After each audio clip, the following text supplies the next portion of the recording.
दोस्तों आप भी चाहते हैं नए नए रिंगटोन सेट करने के लिए अपना जो पुराना रिंगटोन है उससे बोर हो चुके हैं।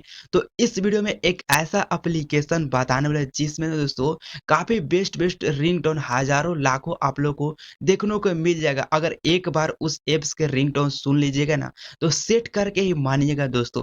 और एप्स का नाम ना वीडियो को लास्ट में बताएंगे, इसलिए दोस्तों वीडियो को स्किप नहीं कीजिएगा और लास्ट तक ले बने रहिएगा दोस्तों। तो वीडियो शुरू करने से पहले आपसे छोटा सा रिक्वेस्ट है, अभी तक ले हमारे वीडियो को लाइक नहीं किए हैं तो यहाँ से वीडियो को लाइक करके चैनल को सब्सक्राइब करके यहाँ से ऑल पर प्रेस कर दीजिए दोस्तों।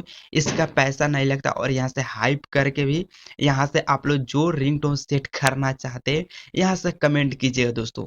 एप्स ओपन हो जाने के बाद कुछ इस तरह से इंटरफेस दिखेगा दोस्तों। तो यहाँ पर बहुत सारे आप लोगों को रिंगटोन देखने को मिलेगा। तो चलिए एक एक करके प्ले करके आप लोग को बता देते हैं।